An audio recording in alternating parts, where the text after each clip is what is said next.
Students, आज का जो ये वीडियो है वह है क्लास 10th का respiratory system of the human being. इसके पहले के वीडियो में हम पढ़े डिफरेंट जो ग्रुप ऑफ ऑर्गेनिज्म हैं उनमें क्या रेस्पिरेटरी ऑर्गन्स क्या होते हैं, ये सभी हम जान चुके हैं। तो आज के इस वीडियो में हम देखेंगे जो ह्यूमन बीइंग है उसमें उसका जो रेस्पिरेटरी सिस्टम है किन चीजों से बना होता है, वो कौन कौन से ऑर्गन हैं जो रेस्पिरेटरी सिस्टम को फॉर्म करते हैं। आपको पता है कि जो ह्यूमन बीइंग है वह एक मल्टी सेलुलर ऑर्गेनिज्म है। मल्टी सेलुलर मीन्स कि इसकी जो बॉडी है बहुत सारे सेल से बनी हुई है। तो यहाँ पर बहुत सारे सेल हैं, पूरी बॉडी में जितने भी सेल हैं सभी सेल रेस्पिरेशन करते हैं और रेस्पिरेशन के लिए जरूरत क्या होती है, ऑक्सीजन की। तो यहाँ पर ह्यूमन बीइंग में बहुत ही वेल डेवलप्ड रेस्पिरेटरी सिस्टम होता है और यह सिस्टम जितने भी सेल्स होते हैं बॉडी के उन सभी को सप्लाई करता है ऑक्सीजन की। तो यहाँ पर अब हम शुरू करते हैं कि जो ह्यूमन बीइंग का रेस्पिरेटरी सिस्टम है उसके बारे में देखते हैं। तो यहाँ फिगर से देखिए जो ह्यूमन बीइंग का रेस्पिरेटरी सिस्टम है वो मेनली दो चीजों से मिलकर बना हुआ है। एक जो होता है वह होता है फर्स्ट वन रेस्पिरेटरी ट्रैक्ट और एक्सेसरी ऑर्गन्स, मतलब जो respiratory system of the human being is consist of first one respiratory tract and second one respiratory organ, male respiratory organ, and this male respiratory organ is lungs। तो ये दो चीजों से बना होता है। यहाँ पर आप देखिए ये यहाँ से लेकर के ये पूरा इतना तक का जो पार्ट है this one is called respiratory tract, और उसके बाद ये जो मेन रेस्पिरेटरी ऑर्गन होता है जिसको बोलते हैं क्या, लंग्स बोलते हैं। तो ये दो चीजों से बना होता है। अब एक एक करके हम पढ़ते चलेंगे। जो सबसे पहला है वो है रेस्पिरेटरी ट्रैक्ट। तो ये वास्तव में होती क्या है, this is a path for fresh and foul air.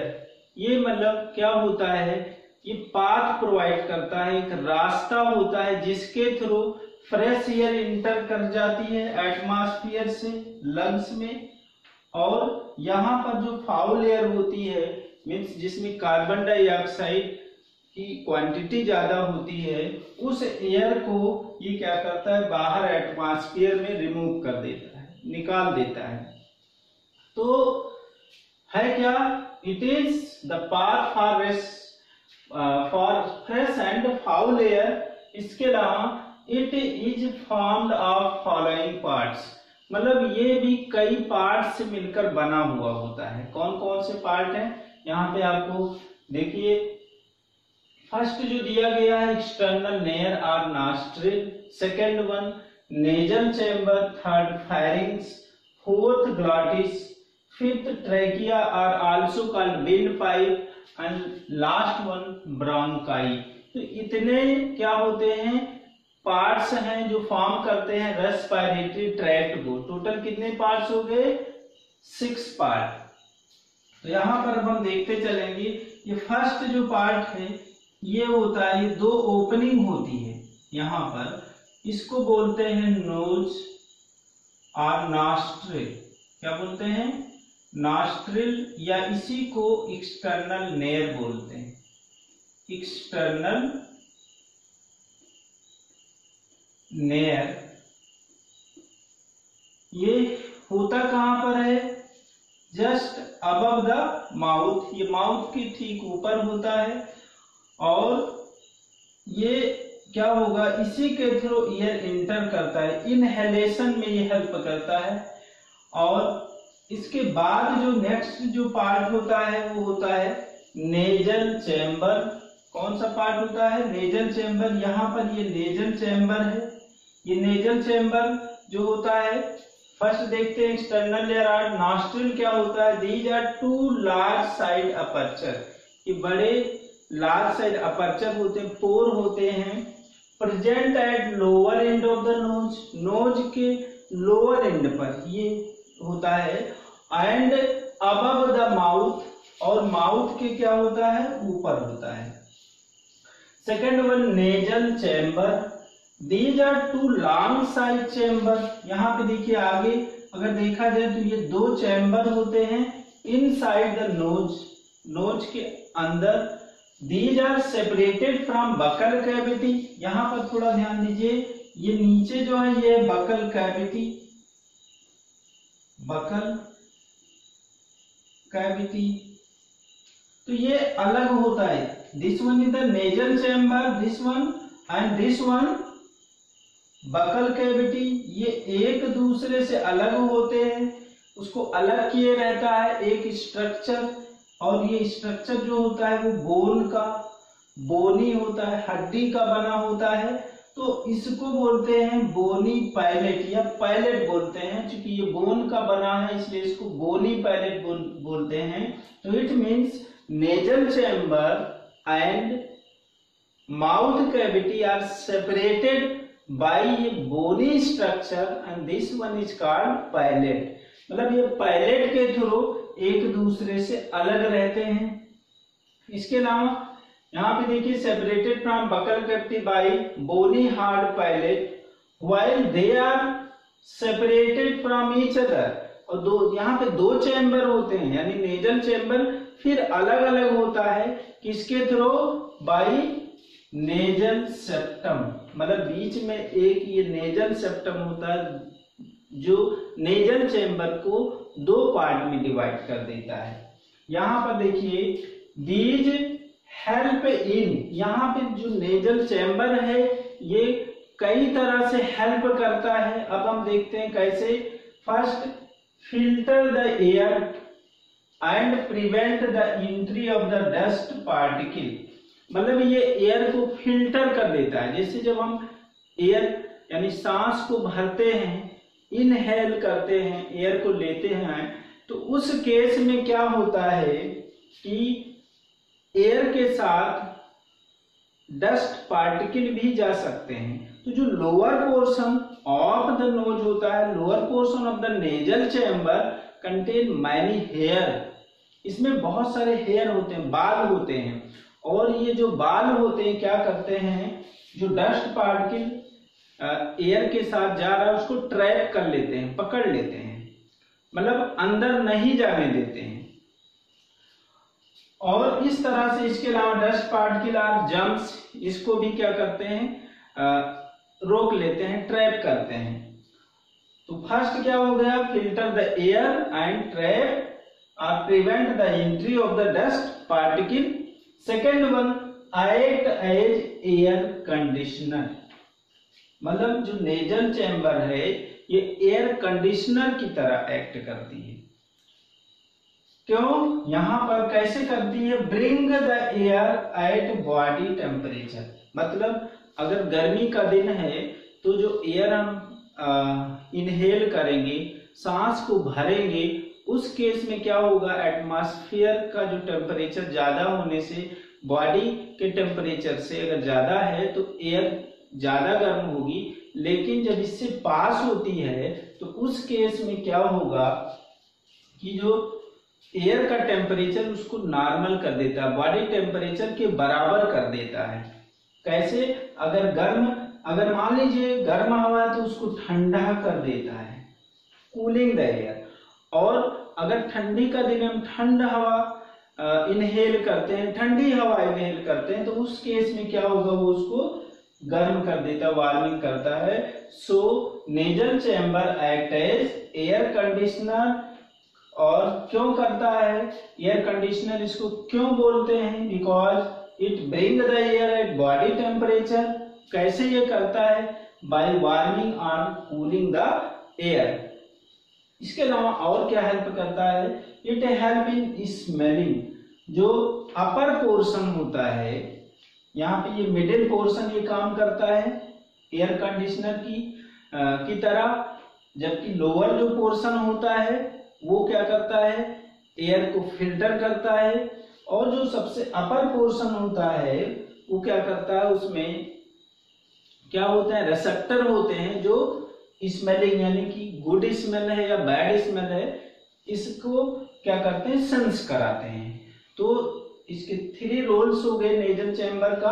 अब हम लोग देखते हैं जो नेक्स्ट पार्ट होता है यहाँ पर, दिस वन, ये नेजल चैम्बर हो गया। इसके बाद ये फायरिंग्स पोर्शन है, दिस वन, ये क्या है, firings, this one nasal chamber,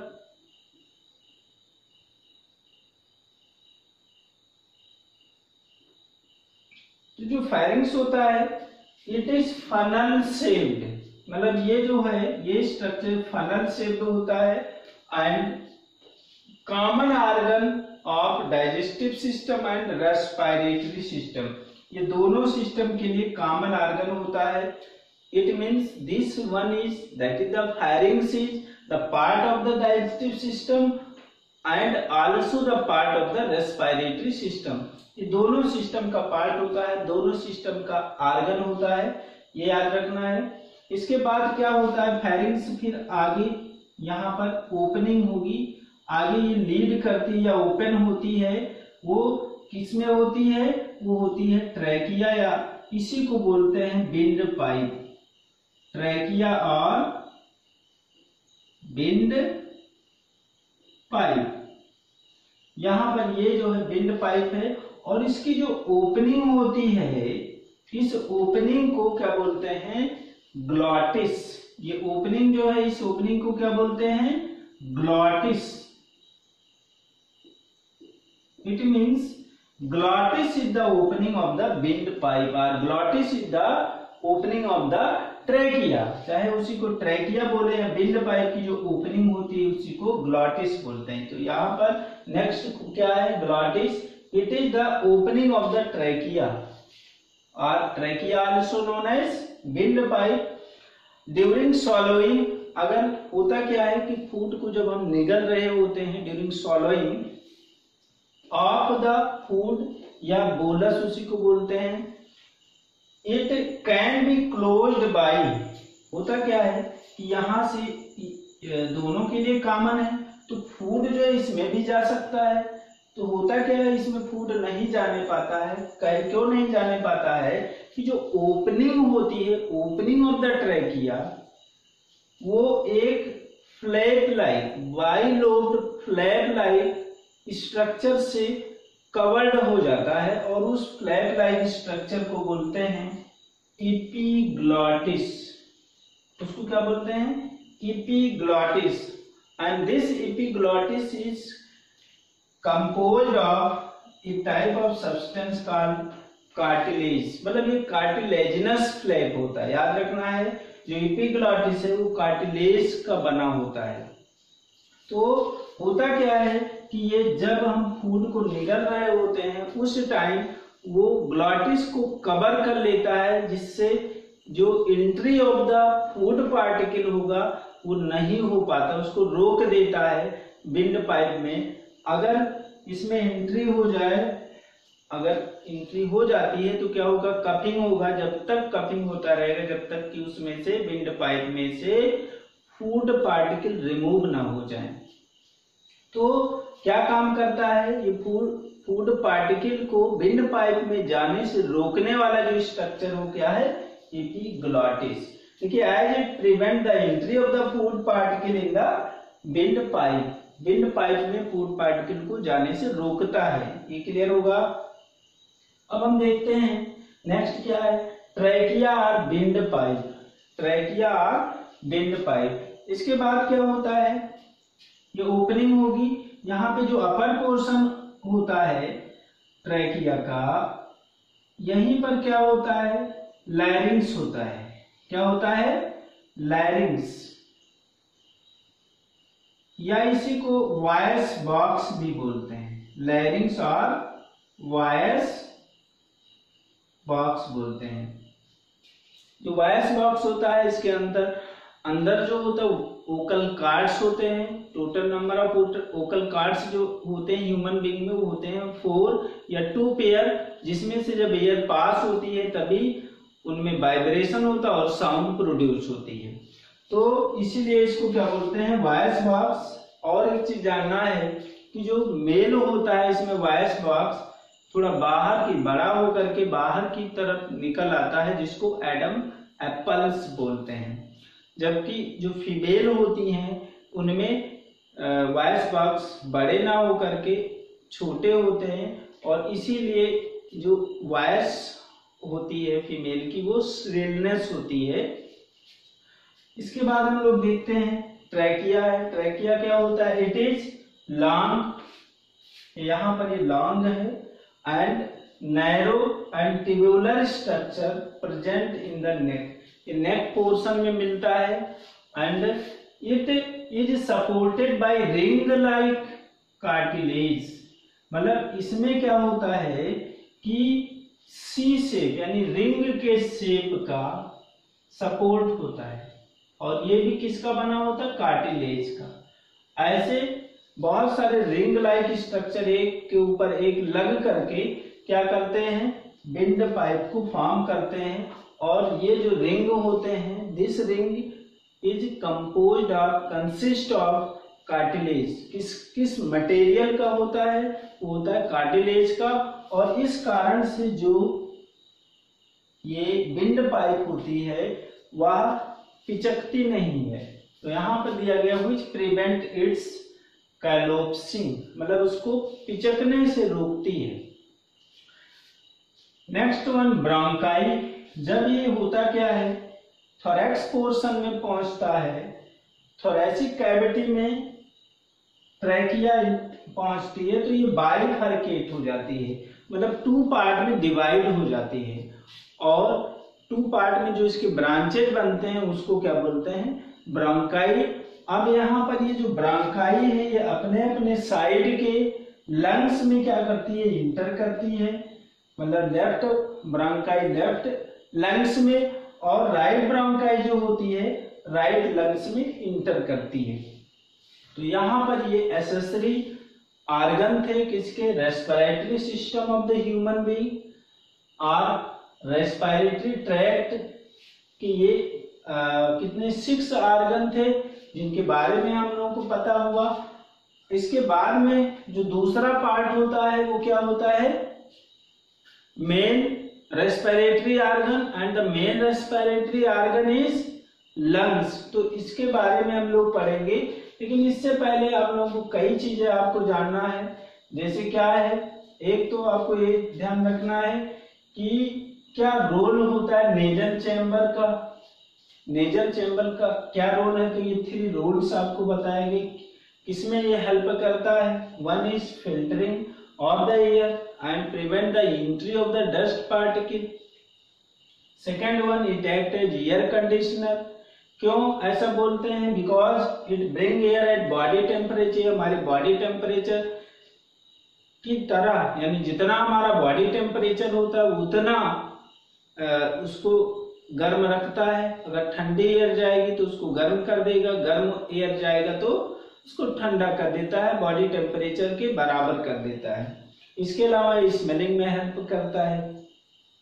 इसके अलावा आपको याद रखना है कि जो विंड पाइप की ओपनिंग है वो क्या होती है? ग्लॉटिस। जो कवर होता है वो किस सब्सटेंस का बना होता है? वो कार्टिलेज का बना होता है, ये याद रखना है। और एक चीज और ध्यान रखना है, जैसे क्या है कि हमको खाना खाते समय जो है बात नहीं करना चाहिए।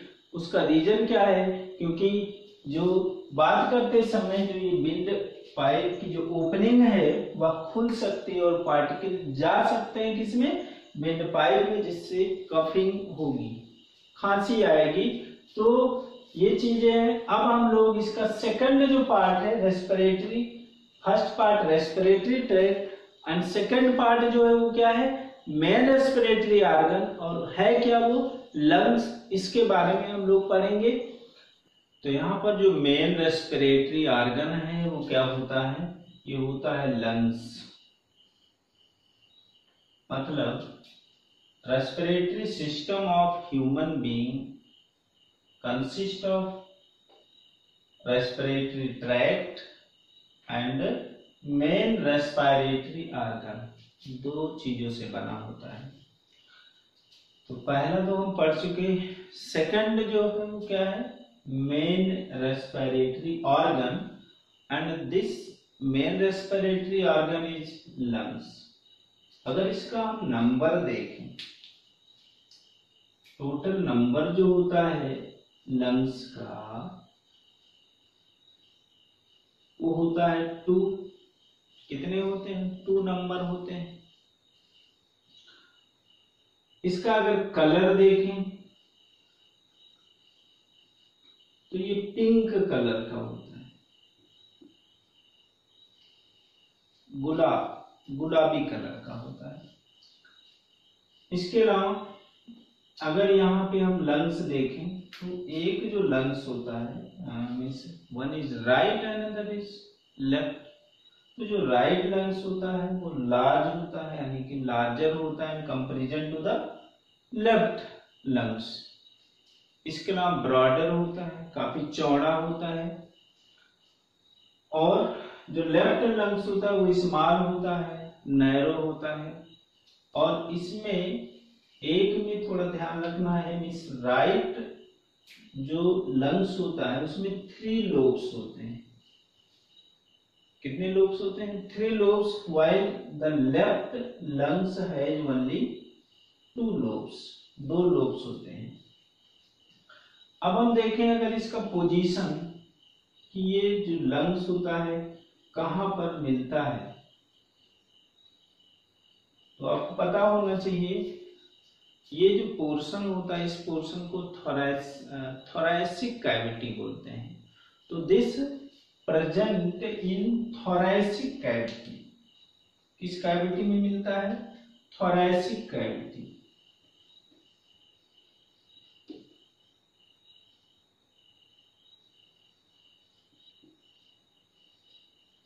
अब यहाँ पर अगर हम देखें जो थोरैसिक कैविटी होती है वो कैसे, कौन से स्ट्रक्चर मिल करके फॉर्म करते हैं। तो ये सामने की तरफ एक तो ये बोन होती है जिसको बोलते हैं स्टर्नम, और फिर रिब्स होती हैं, पसलियां जिनको बोलते हैं। और पीछे की तरफ क्या होगा? वैसे रिब्स आगे की तरफ होती हैं और पीछे की तरफ भी होती हैं। और एक बैक बोन होता है, वर्टिब्रल कॉलम जिसको बोलते हैं। तो ये मतलब पूरी तरह से एक केज लाइक स्ट्रक्चर फॉर्म करती हैं। और नीचे की तरफ एक मस्कुलर आर्गन होता है जिसको क्या बोलते हैं? डायाफ्राम। क्या बोलते हैं? एक मस्कुलर आर्गन होता है, इस आर्गन को डायाफ्राम बोलते हैं। ये आर्गन जो होता है वो क्या होता है? डायाफ्राम होता है।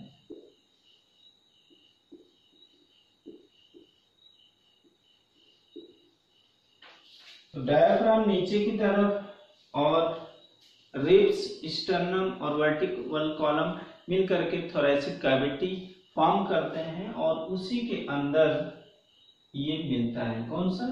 लंग्स।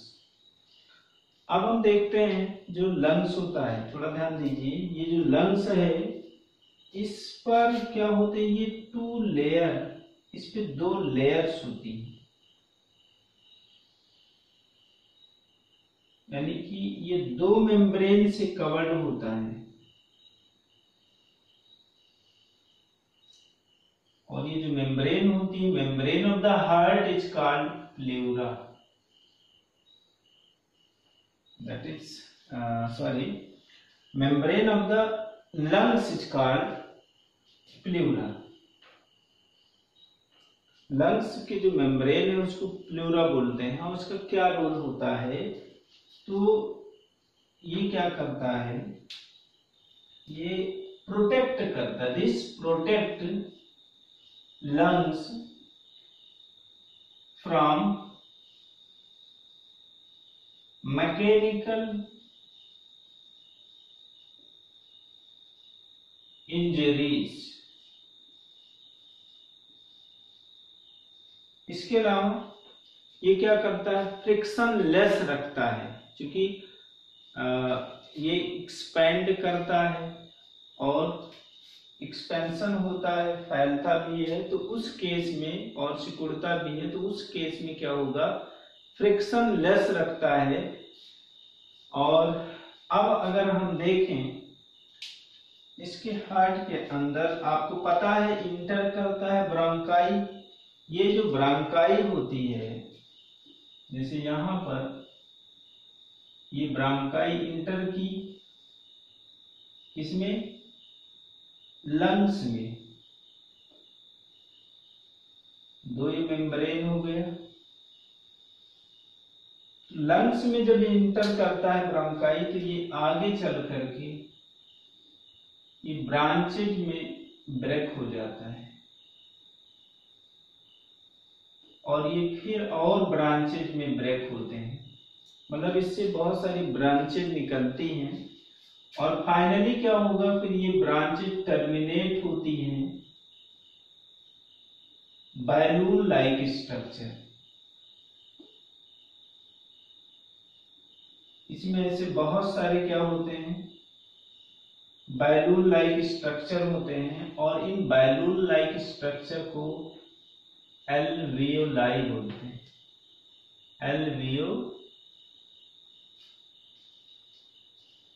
एल्वियोलाई या इसका सिंगुलर फॉर्म एल्वियोलस होता है। अब अगर हम एक एल्वियोलाई का स्ट्रक्चर अगर देखें तो ये बहुत ही मतलब केवल एक सिंगल लेयर ऑफ सेल से फॉर्म होती है। बहुत ही पतली इसकी लेयर होती है।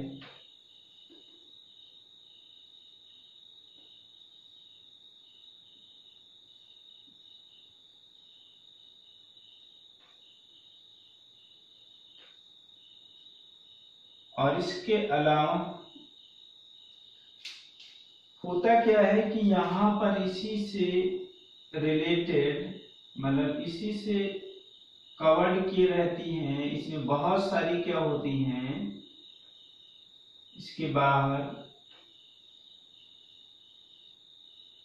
कैपिलरीज होती हैं। Capillaries that is blood vessels होती हैं, इनको कवर्ड किए रहती हैं।